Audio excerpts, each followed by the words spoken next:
I've buried 3 horses, 2 dogs, and a wife on this dirt, and not one of them made me weep the way a pig did. Now I know how that sounds. I know what you're picturing, some barnyard sow, ugly and loud and good for nothing but bacon come November. That's exactly what I thought too, the morning I stood over her with a loaded rifle and every intention of using it. She was old. She was fat past the point of use. Nobody in 3 counties wanted her, and I don't blame a single one of them. But the man who took that pig off my hands was drowning slower than any of us knew. He had a dead well, a dying herd, a bank letter he wouldn't open, and a stubbornness that God himself couldn't argue down. He didn't take her because he needed her. He took her because, well, that's the whole story, isn't it? That's what I'm about to tell you. So before you scroll on, before you decide an old fat pig couldn't possibly be worth your evening stay. Because what that animal rooted up out of the cracked ground behind his barn changed everything he owned. And the part nobody around here likes to talk about, the part that still catches in my throat all these years later, is the price he paid to keep her long enough to find it. Sit tight, let me tell you about Emmett Doss and the sow he named Duchess. The rifle was already up when he came over the fence. That's the first thing you have to understand. I wasn't threatening. I wasn't cruel. I had the stock against my shoulder and the old sow filling the whole of my sight down that iron barrel, and my finger was where a finger goes when a man means to finish a thing. She wasn't even looking at me. She was rooting at the base of the trough, snuffling in that wet, contented way pigs have, like the world was a fine place and I was part of the furniture. That's what makes it hard. They don't look up. They trust you clear through to the end. Wallace. I didn't lower the gun. I said, Emmett, you got no business over here this early. Wallace put it down a second. I'll tell you plain, I nearly didn't. My name is Wallace Care, and I have been a practical man my whole life, which is another way of saying I have done a great many things I didn't enjoy because they needed doing. The sow was 11 years old. She'd thrown her last litter 2 springs back and thrown it poorly, 3 of 5 stillborn and the survivors weedy. She ate like a thrashing crew. In a good year I'd have fattened her and been done with it, but 19 and 90 wasn't a good year, and 19 and 91 was shaping up worse, and a man doesn't feed corn to a pig that will never give it back. That's not meanness. That's arithmetic. I keep a book of it, always have, a little water-stained ledger I've carried since I was a boy. Every debt and every rainfall and every animal I ever sold or slaughtered noted down in pencil, so faint you'd have to tilt it to the window to read. There's a comfort in it. The world makes no sense, but the columns always add up. She wasn't adding up, so the rifle was up. Emmett Doss came across my yard in that walk of his. I could pick that walk out of 100 men. A long, slow roll like every step cost him something, and he decided not to let it show. He was younger than me by 15 years and looked older by 10. Drought does that. Worry does that. He stopped maybe 6 feet off and looked at the sow, and the sow looked at him, and I swear to you her tail gave one lazy turn like she recognized a soft touch when she smelled one. How much? He said. For what? For her. I laughed. I couldn't help it. It came out ugly and short. Emmett, you can't feed the stock you got. Half your tank's dried to a skin. What in the world do you want with a broke-down sow? Won't give you a thing but appetite. He didn't answer that.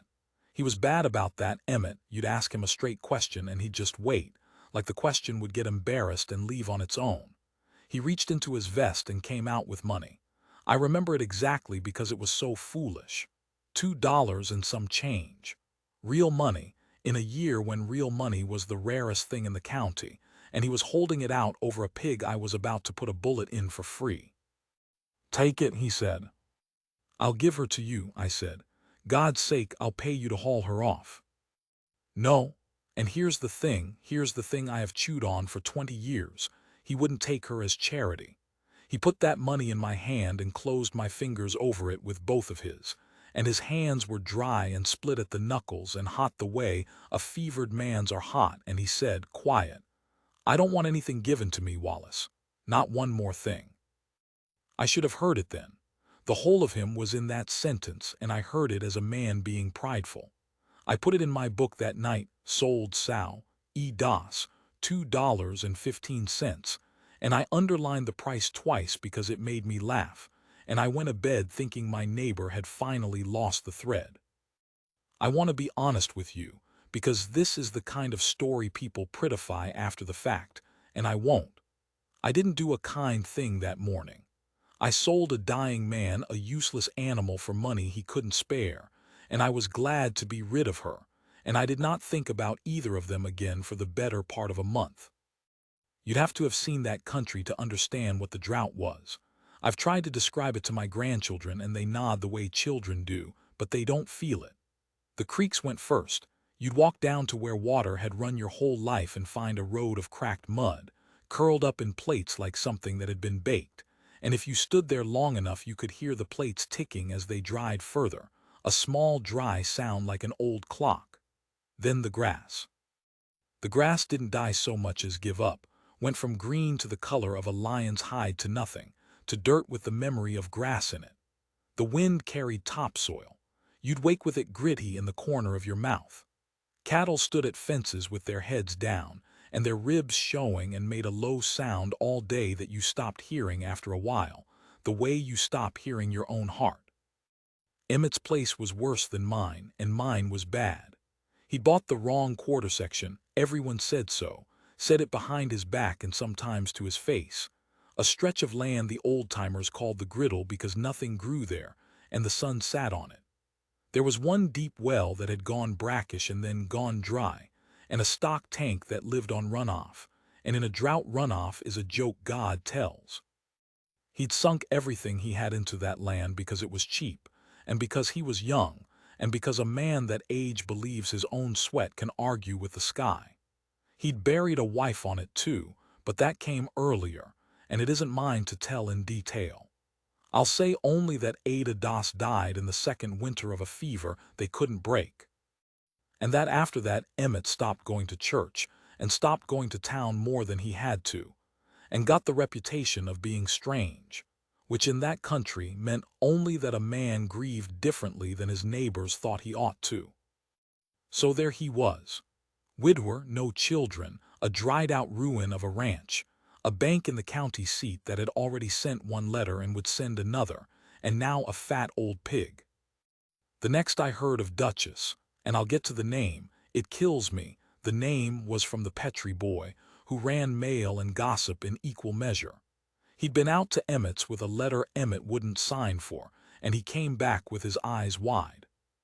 "That crazy Doss," he said, "has got a house pig."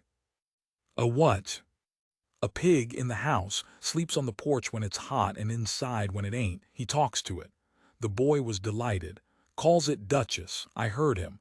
Come on, Duchess," like it's a lady. I put down what I was doing. I don't know why it struck me the way it did. Maybe because I'd sold him the animal. Maybe because I'd known him before, when Ada was alive and he laughed easy and had the best singing voice in the church, and would give you the shirt off his back and the meal off his plate. A man like that doesn't become a joke overnight. It takes the world a long, patient time to grind a good man into something folks laugh at, and I'd watched some of the grinding, and I didn't like that I'd watched it and done nothing. I rode out there.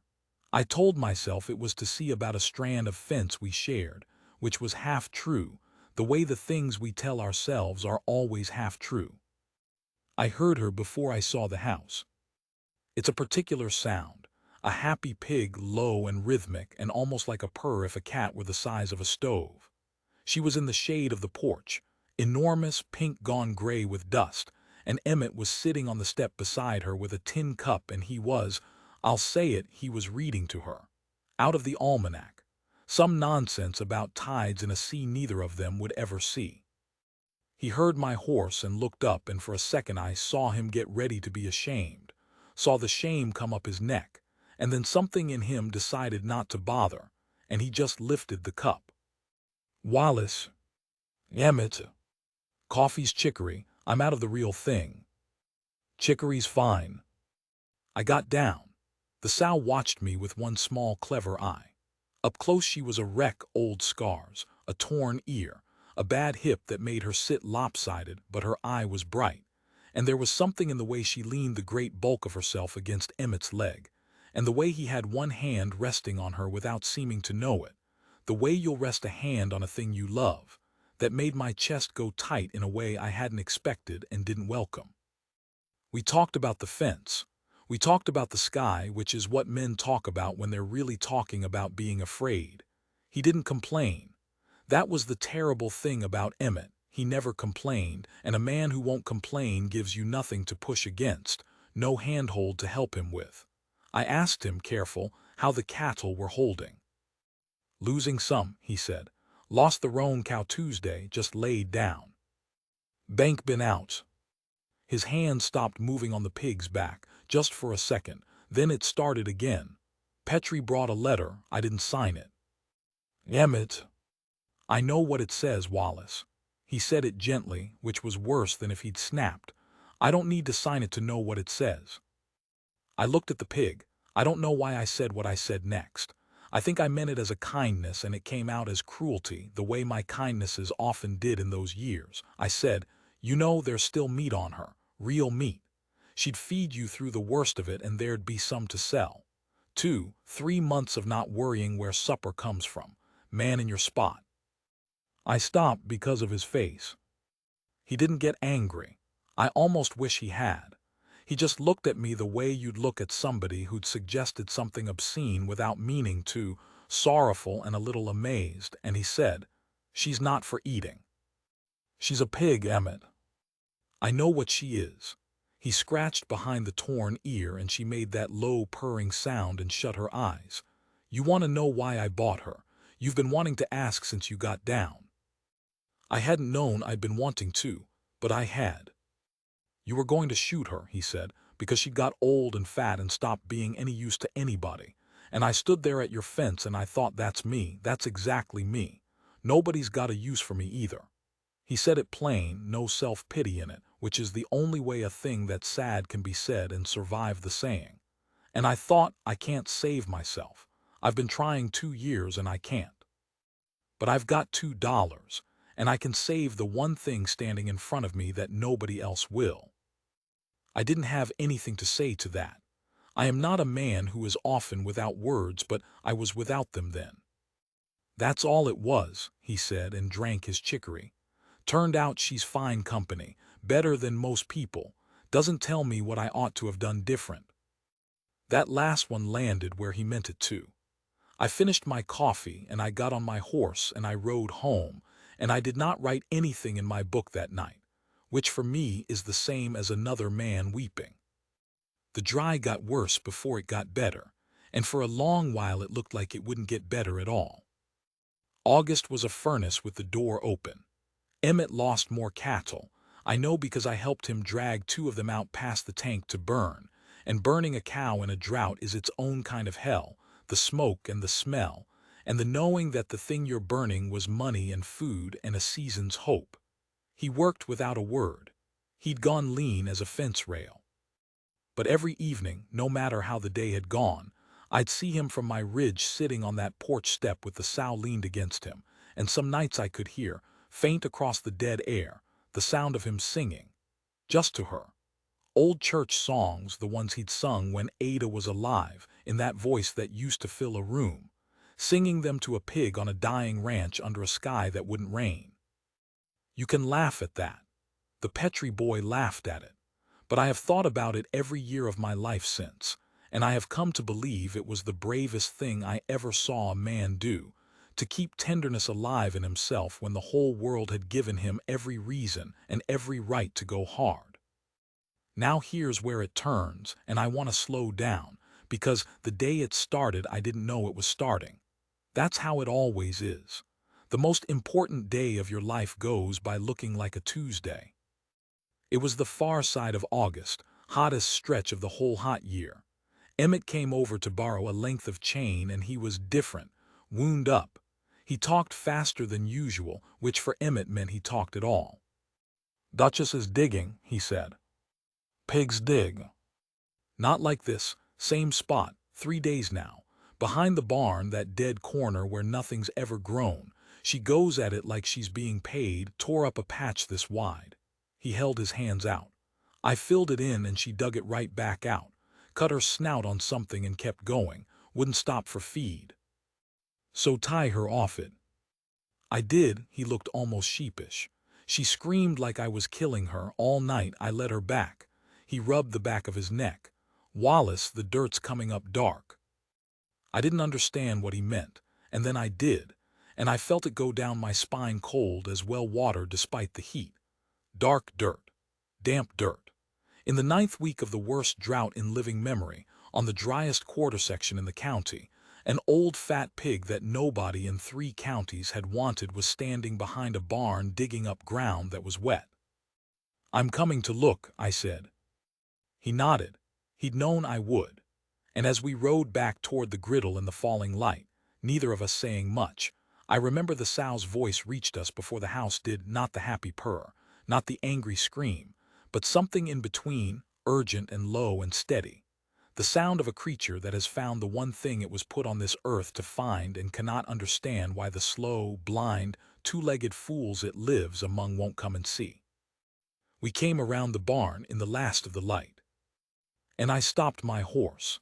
And I did not write in my book that night either, because some things you don't need to write down. Some things you couldn't forget if you tried. That was the first thing, the sheer size of it.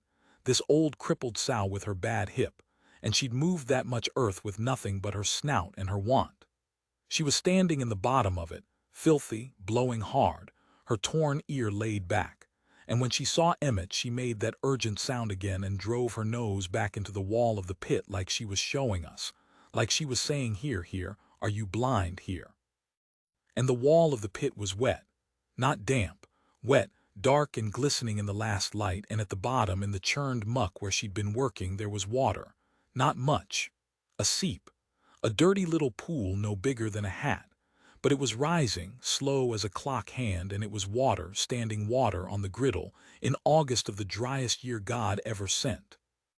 Emmett got down into that hole with her, just climbed right in his good boots and knelt in the mud, and put his hand flat against the wet wall like he was taking the pulse of the earth. And I watched a thing happen to his face that I had not seen happen to it in 2 years. It came apart. Not into weeping, into something more like a man surfacing from deep water, gulping, blinking, alive. He looked up at me and he laughed, one broken, astonished bark of a laugh, and he said, "Wallace. Wallace, do you feel it? It's cold, it's coming up cold." I want to tell you I understood right then what it meant. I didn't, not fully. It was Emmett who understood, because Emmett had studied that land the way you study a thing you love and can't save. He'd read every survey, every old-timer's story, and somewhere in the back of his grieving mind he'd carried a thing an old vaquero had told him years before. That the griddle was dead on top, but that there was a story of deep water under the whole ridge. An old sink the Spanish had known and lost, too far down for any well a poor man could dig. Too far down for a drill. Too far down for anything. But not too far, it turned out, for a fault line where the deep water pushed up close to the surface at one dead corner behind a barn. A corner no man would ever have dug, because nothing grew there, because it looked like the most worthless dirt on the most worthless land in the county. A pig dug there, a pig that felt the cold and the wet through the pads of her feet and could not be argued out of it. I'll spare you the weeks of labor, because you didn't come for a tale about shoring and casing and hauling. I'll say only that we dug, Emmett and I, and when word got around, 3 other men who'd laughed at him a month before and now wanted to be able to say they'd helped. We hit true water at 18 feet. A living spring, cold and sweet and steady. The kind of water that doesn't care what the sky is doing because it comes from somewhere the sky can't reach. We watched it fill the well faster than we could bail, and the men whooped, and Emmett didn't whoop. Emmett sat on the edge of the pit with the sow's great head in his lap, and he bent down over her, and I heard him say, so quiet I don't think he meant anyone to hear, good girl, you did it. You did it, Duchess." Now, water in a drought is not just water. I need you to understand that, because this is where the rich beyond belief of it comes in, and it isn't a fairy story. It's just how that country worked. Emmett Doss suddenly had the one thing every rancher for 20 miles was dying for. His neighbors' tanks were dust. Their cattle were bones. And here was a well that would not quit, on land nobody had wanted, owned by a man everybody had written off. He could have gouged them. God knows some men would have and been within their rights. A man who's been laughed at and let to nearly drown, handed suddenly the thing that could make his tormentors beg. That man is owed his pound of flesh, and there's not a soul who'd have blamed Emmett for taking it. He didn't. Here's the morally heavy thing, the choice I told you about at the start, and I've turned it over my whole life. The cattlemen came to him, hats in hand, the same men who'd called him crazy and asked to water their herds and named prices, and some of them named high prices out of shame. And Emmett Doss, who had a bank letter he still hadn't opened, who had buried a wife on that dirt and nearly buried himself. Emmett looked at them and set his price at almost nothing. Enough to keep his own place. Enough to fix his fences and feed himself and put something by. But he opened that well to the whole starving county for so little that it made no sense to any practical man, and I am a practical man, and I asked him about it. God help me. I asked him why. He was quiet a long while. The sow was asleep in the shade. She slept most of the day by then. The digging had taken something out of her that never came back. He watched her breathe. Because somebody could have done it for me, he said finally. 2 years I went under, Wallace, inch by inch, and everybody watched. Nobody had to save me, but somebody could have, and they chose not to because I wasn't any use to them. He wasn't bitter saying it. That was the thing. He'd gone all the way through bitter and come out the far side into something I don't have a good word for. I'm not going to be that. I got handed a thing I didn't earn. Least I can do is not make somebody else drown to pay for it. He did get rich, I want to be clear. Because I promised you the truth, and this is part of it. The well made him money for the rest of his life, and more than money, it made his land the anchor of the whole valley. And when the rains finally came back 2 years on, Emmett Doss was no longer the crazy man on the griddle. He was the man whose water had carried them through. They named the spring after him. There's a stone marker there now, though most who read it don't know the whole of it.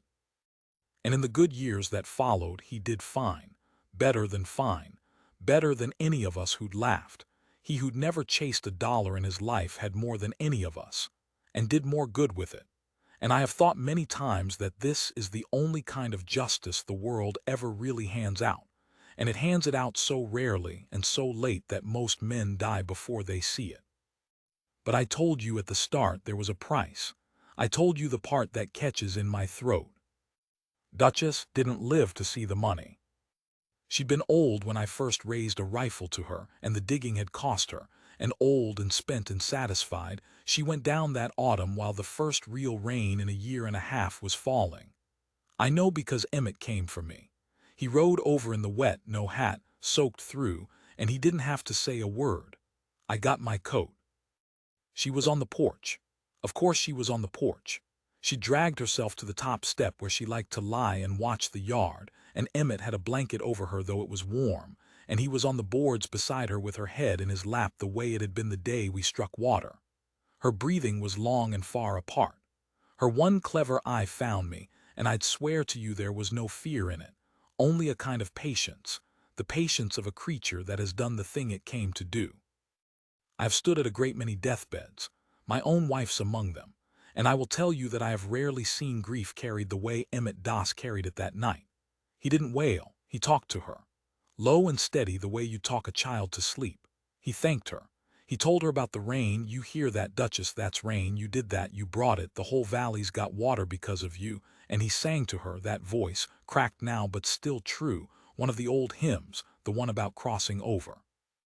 And the rain came down on the roof, and the yard turned to silver mud, and somewhere out past the barn the well she dug went on filling in the dark, cold and sweet and indifferent, the way the deep water always is. She went between one breath and the next. There wasn't any moment to it. She was breathing and then she wasn't, and the only way you knew was that Emmett stopped singing. He buried her himself behind the barn, not 10 feet from the pit she'd torn out of the dead ground. Wouldn't let me help. He was 3 days over the grave, and when it was done he set a stone there too, before the fine one the county put by the spring before any of that. Just a flat rock, and he'd cut 2 words into it with a chisel and his own bad hand, and I went and looked at it once later, when he wasn't around, because I couldn't help myself. It didn't say her name, it didn't say Duchess. It said Nobody's Pig. And under that smaller, where you'd have to kneel in the mud to read it, Somebody's Now. I'm an old man now. Older than Emmett got to be, he's gone these 11 years, and I sat by him at the end too, and that's a story I'll keep for myself. The ranch passed to a nephew who runs it well enough and knows the spring made the family but doesn't know about the pig, or knows it as a joke, the way things become jokes when the people who could tell them true have died. But I was there. I raised the rifle. I sold him that sow for $2.15 and laughed about it in my book, and I have lived long enough to understand that it was the most important $2 I ever took, and that I understood nothing, nothing at all, about what I was selling or to whom. People hear this story and they want it to be about luck, about how an old fat pig nobody wanted made a broke rancher rich. And it's true, she surely did. But that's the least of it. That's the part I'd forget if I could. What I can't forget, what I don't want to forget, is a man at the bottom of the world who spent his last $2 to save the one creature more discarded than himself, and asked nothing back, and got everything. I've got my book still. I keep it by the bed, and on the page where I wrote sold sow, $2.15 and underlined the price twice to be funny, I went back, years after, and I wrote one more line underneath. My hand's no better than his was. It took me a while. I'll let you guess what it says.